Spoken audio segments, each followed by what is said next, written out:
감정 노동을 심하게 하고 있는 직업이세요? 위험한 직업이세요? 굉장히 힘드신 선생님이시라면 감정에 이름을 붙여 보십시오. 감정에 이름을 붙이는 순간 나의 감정은 관리를 할 수가 있습니다.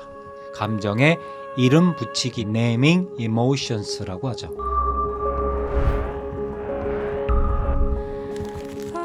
안녕하세요, 토니입니다. 정서지능을 일상에서 쉽게 쓸 수 있는 팁을 정리해서 영상으로 드리고 있습니다. 얼마 전에 서울 춘천간 고속도로를 타고 오는데 굉장히 많이 막혔습니다. 차선 변경하고 뭐 이런 사람들 있지 않습니까? 밉잖아요. 저도 막 안 좋은 말도 하고 뭐 그럽니다. 그 순간이 어떤 순간이냐면 정서지능을 연습해보자라는 저한테 기회가 됩니다. 의도적으로 하는 게 중요합니다. 이런 생각을 해보는 겁니다. 아이고, 저 사람은 굉장히 급한 일이 있나? 저분도 나랑 같은 학교의 학부모인가? 그럼 저는 짜증나는데 이거를 앵거화로 올릴 필요 있겠어? 올린다고 해서 너가 뭐가 달라지겠니? 그렇다고 괜히 문 열고 나가가지고 싸우면 서로 레이지, 분노가 돼가지고 아주 더 안 좋은 일이 발생할 수도 있잖아. 너한테 자극은 왔지만 반응은 선택할 수 있잖아? 이거는 짜증 정도로 마무리하자. 너의 감정의 이름은 어너우연스 짜증이야. 이렇게 말하는 순간 저의 어깨는 쭉 좀 내려가요. 텐션이 풀리죠.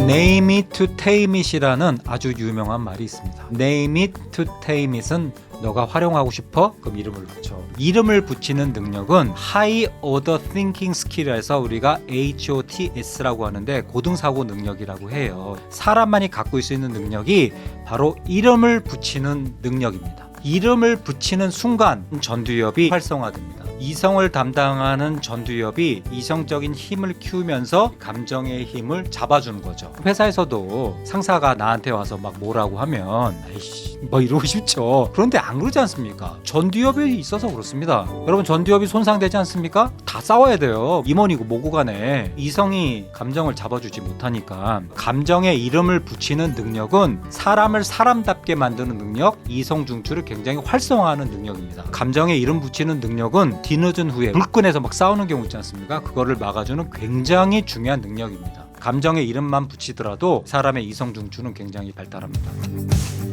미셸 크라스케라는 분이 아주 범인지 장애라든가 우울증 대가가 계시는데 이분이 독거미 실험이라는 걸 했어요. 재밌는 실험입니다. 이 실험을 하는 4집단으로 나눴답니다. 독거미를 유리상자 안에다 넣어놓고 4집단한테 다르게 반응하게 한 거예요. 똑같이 다 거미한테 가게 한 다음에 갔다 와서 첫 번째 집단한테는 자기가 느낀 거 그대로 얘기하게 했답니다. 느낀 감정 그대로. 두 번째 집단한테는 독거미가 안에 있기 때문에 나를 절대로 해칠 수 없어. 전혀 무섭지도 않아. 마음에 없는 얘기를 하라고 그랬다고 해요. 세 번째 그룹한테는 완전히 딴소리 하라고 그랬답니다. 날씨 얘기를 한다든가 전혀 상관없는 얘기를 하라고 그랬고, 마지막 네 번째 그룹에게는 아무 말도 하지 말게 했답니다. 그 다음에 일주일 뒤에 다시 오게 했답니다. 실험 집단들을 잘 몰랐던 거죠. 이번에는 독거미를 야외에 놔뒀대요. 4개 집단한테 가까이 가보게 했답니다. 뭘 측정했냐면 얼마나 가까이 가는지, 얼마나 많은 사람이 가까이 가는지, 땀을 얼마나 흘리는지, 얼마나 떠는지 이런 거를 이렇게 측정을 했다고 합니다. 공포시임을 측정을 했다는 거죠. 자, 그러면 A, B, C, D 4개 집단 중에서 어느 집단이 가장 공포심을 덜 느꼈을까요? A, B, C, D 4집단에서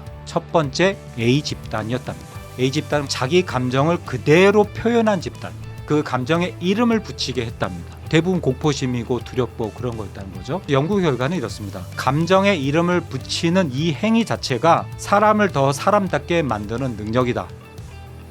감정이란 것도 말입니다. 요만한 감정의 불씨가 생깁니다. 그때 감정에 이름을 붙여서 끄잖아요. 소화기 같은 역할을 합니다. 커다란 불은 소화기로 못 끄더라도 작은 불씨는 소화기로 끌 수 있는 거 아니겠습니까? 제가 공부한 식스 세칸즈에서는 플러칭 모델이라는 걸 씁니다. 영화 인사이드 아웃 보면 5가지 기본 감정 나오는 것처럼 사람이 갖고 있는 기본 정서 8가지 플러칭 모델은 안으로 들어오면 강해지고 밖으로 나가면 약해지고. 자, 예를 들어서 직장에서 느끼는 감정이 화나 두려움 이런 것들이지 않습니까? 맨 처음에 짜증이 나잖아요. 좀 더 강해지면 앵거가 됩니다. 화가 더 심해지면 분노가 되겠죠. Naming emotions, 감정의 이름을 붙이시면서 그 감정의 강도도 느껴보면 좋아요. 1은 조금 짜증, 10은 너무 막 화가 나서 한 대 때려줘야 돼요. 보통 저 같은 경우는 한 6 지나면은 말 실수를 할 것 같아.